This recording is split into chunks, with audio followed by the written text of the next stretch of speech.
লেগে যে পরিবর্তন করে দিয়েছেন। আল্লাহু আকবার। আলহামদুলিল্লাহি রাব্বিল আলামিন আর রহমানির রহিম।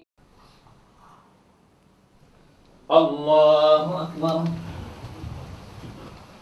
سيئاتنا وتوفنا مع الأبرار ربنا لا تزغ قلوبنا بعد إذ هديتنا وهب لنا من لدنك رحمة إنك أنت الوهاب اللهم اغفر لنا ولوالدينا رب ارحمهما كما ربياني صغيرا رب ارحمهما كما ربياني صغيرا رب ارحمهما كما ربياني صغيرا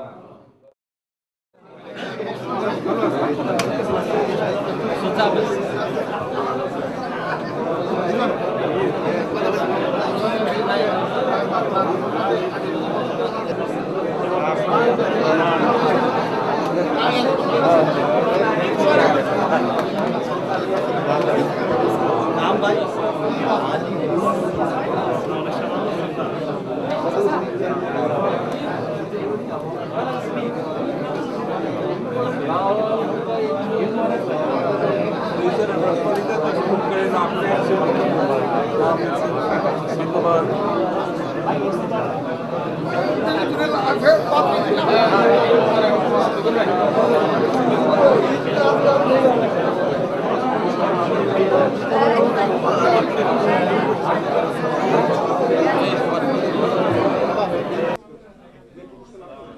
আল্লাহ নির্ধারিত এই খুশির দিনে আমরা জার্মানিতে চমৎকারভাবে ঈদের আনন্দ উপভোগ করলাম। সাথে আজকে রবিবার থাকায় দারুণ হইল আজকের ঈদ। দেশবাসী, দেশে এবং প্রবাসে সকল মোমেন মোমেনাদের জন্য আমাদের পক্ষ থেকে ঈদ মোবারক। ওফেনবার্গ থেকে সবার প্রতি ঈদের শুভেচ্ছা। জার্মানের সবার পক্ষ থেকে প্রাণ ঢালা সবাইকে ঈদের শুভেচ্ছা। জার্মানের পক্ষ থেকে সবাইকে প্রাণ ঢালা ঈদের শুভেচ্ছা। ফ্যামিলি, আমার বাবা মা, আমার শ্বশুরবাড়ির, আমার শাশুড়ি, আমার ভাই বোন এবং আমাদের দেশের সবাইকে ঈদের আন্তরিক শুভেচ্ছা। বিদেশে ঈদ অবশ্যই ভালো লাগে না, যেহেতু বাপ মা ভাই বোন সবাইকে ছেড়ে। তারপরেও বিদেশে আমরা যারাই বাঙালি আছি আমরা সবাই ভাই বাপ সবাই তারা মিলেই সবাই আমরা ঈদ করি। আমি তবু ভাগ্যবান, যেহেতু আমার ছেলে আছে, নাতি আছে, বউ বাচ্চা সবাইকে নিয়ে করছি। এককালে আমি যখন একা বিদেশে এসেছিলাম তখন খুবই কষ্ট লাগতো, খুবই দুঃখ লাগতো যখন বাংলাদেশে ঈদ দেখতাম সবাই একসাথে করতো।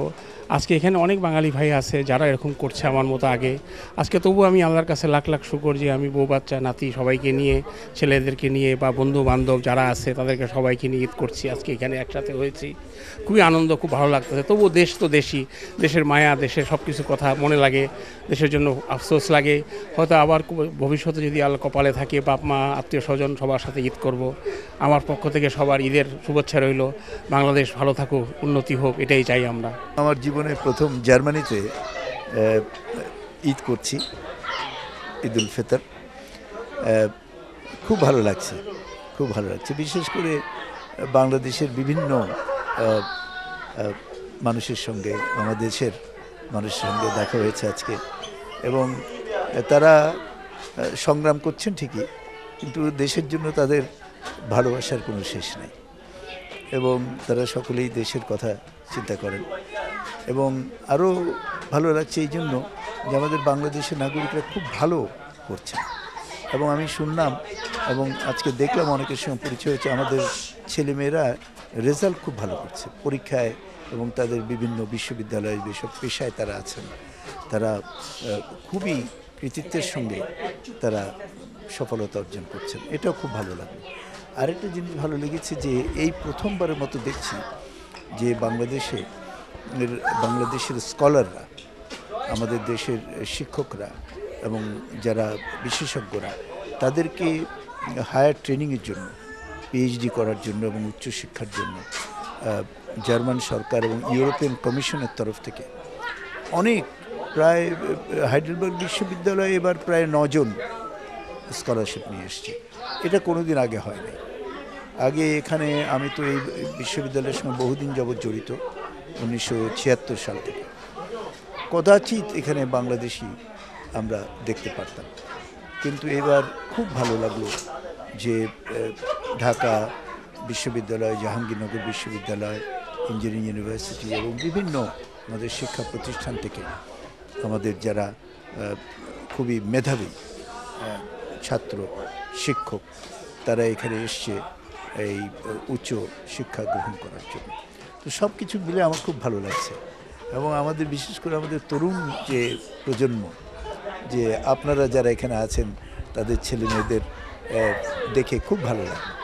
এবং তারা সকলেই তাদের জীবনের মানে সফলতা দেখে আমি সত্যি একদিকে যেমন খুব ভালো লাগছে এখানে, অন্যদিকে খারাপও লাগছে। কারণ প্রতি বছর এলাকার মানুষের সঙ্গে আমি ঈদ করি, সাধারণত ঢাকায় করি, এবং মানে ঈদটা নামাজটা হয়তো ঢাকায় পড়ি, কিন্তু বাকি সময়টুকু সবসময় ঈদের আগে এবং পরে এলাকাবাসীর সঙ্গে সময় কাটাই এবং তাদের কথা খুব মনে পড়ছে। এবং শুধু আমার এলাকার নয়, এখন তো বগুড়া আমার নির্বাচনী এলাকা, সেখানকার গাবতলী এবং শাহজাহানপুরের মানুষের কথা খুব মনে পড়ছে, তাদেরকে মিস করছি। এবং পুরো দেশবাসীর প্রতি আমার আজকে ঈদের শুভেচ্ছা জানাতে চাই, যে তাদের এই ঈদ তাদের জীবনে মঙ্গল বয়ে আনুক, দেশের শান্তি আসুক এবং দেশের অগ্রগতি হোক, এবং আমরা সবাই মিলে একসঙ্গে কাজ করে দেশের উন্নয়নের জন্য আমরা সবাই আমাদের প্রচেষ্টা চালিয়ে যাই।